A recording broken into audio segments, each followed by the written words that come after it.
بکر صٲبٕنۍ خلافت آئی ہُشمُش بناونہٕ نہ کہ شورا سۭتۍ. بکر صٲبٕنۍ خلافت آئی ہُشمُش بناونہٕ نہ کہ شورا سۭتۍ.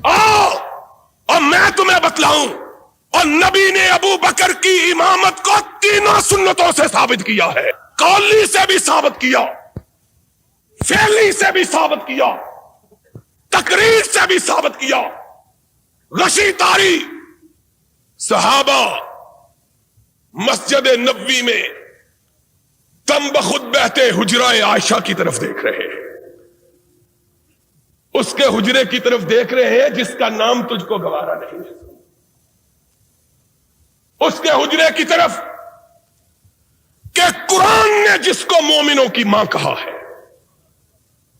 اور جو اس کو ماں نہیں کہتا وہ مومن نہیں ہے، اور جو مومن ہے عائشہ اس کی ماں ہے، اور عائشہ جس کی ماں نہیں وہ مومن نہیں. قرآن کا فیصلہ ہے. ازواجہ تمہارے ماننے سے کیا فرق کرتا ہے؟ حجرہ عائشہ کی طرف نگاہ کیے ہوئے، اذان ہو چکی، نماز کا وقت آ چکا ہے، کیواڑوں کی طرف نگاہیں لگائے کہ کونین کا تاجدار آئے اور ہماری امامت فرمائے. وقت بیتتا چلا جا رہا ہے. بلال با چشم نم اٹھے، آقا کے دروازے کے قریب ہو کے کہا الصلاۃ الصلاۃ، نماز. اندر سے کوئی آواز نہیں آتی، بلال کی آواز ٹوٹ جاتی ہے، دل شکستہ ہو جاتا ہے. آج اندر سے کوئی آواز نہیں آ رہی، نہ جانے میرے آقا پہ کیا بیت گئی ہے. صحابہ منتظر، آہیں کراہوں میں اور سسکیاں چیخوں میں تبدیل ہونے لگی. اللہ، آج کیا وجہ ہے کہ کونین کا تاجدار ہماری امامت کے لیے نہیں آ رہا؟ سرور کائنات بیماری کے عالم میں اپنے بستر پہ تشریف فرما، امہات المومنین گرد میں بیٹھی ہیں. آقا نے آنکھ کھولی. آقا، صحابہ آپ کی آمد کے منتظر، اور بلال کئی دفعہ آواز دے چکا، صدا دے چکا ہے الصلاۃ. نگاہ اٹھائی، فرمایا مروا ابا بکر فلیصلی بالناس، جاؤ اور فیصلہ آج اسی بات پہ کر لو. کب کہا، کس کو کہا اور کیا کہا؟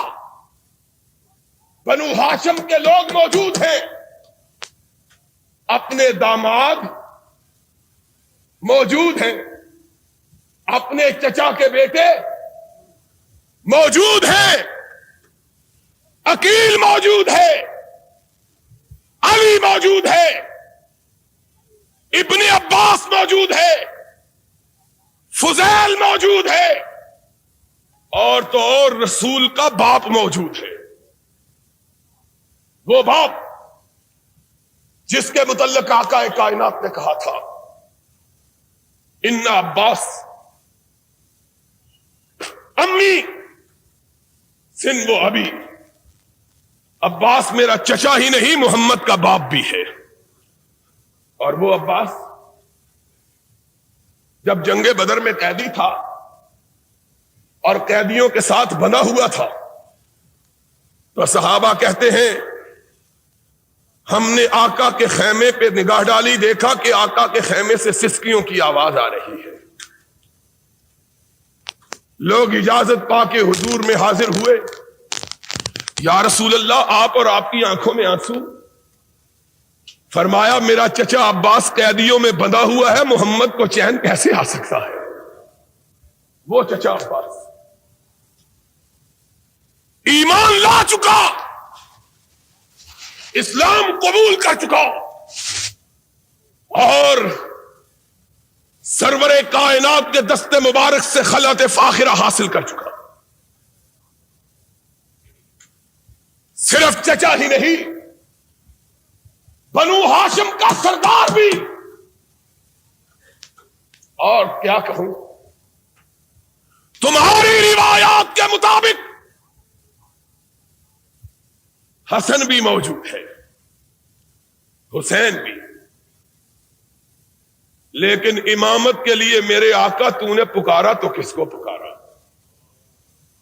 یہ سارے موجود، کہا مرو ابا بکر فلیصلی بالناس، جاؤ میرے چچا عباس کو کہو، میرے داماد علی کو کہو، میری دو بیٹیوں کے شوہر عثمان کو کہو، میرے لختے جگر حسن کو کہو، فاطمہ کے جگر گوشہ حسین کو کہو، تم پیچھے کھڑے ہو جاؤ، عائشہ کا باپ آگے کھڑا ہو جائے، مرو ابا بکر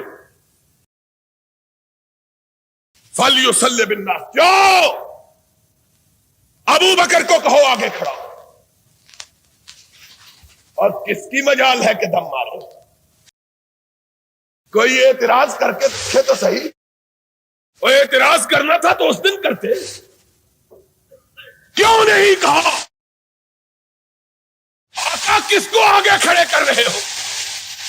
کون بولے؟ کس کی مجال ہے کہ لفظ آئی؟ اور صدیقہ بولی، میں نے کہا کہ بولی نہیں، عرش والے نے بلوایا تاکہ بات پکی ہو جائے۔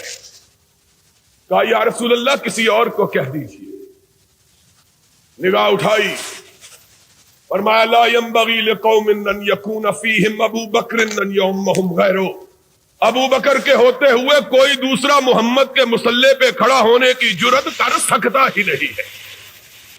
مرو ابا بکر فلیصلی بالناس، جاؤ میرے صدیق کو کھڑا کرو۔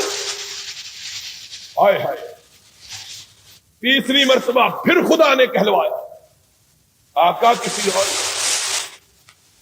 کا مسئلہ کس طرح پکا کر رہا ہے؟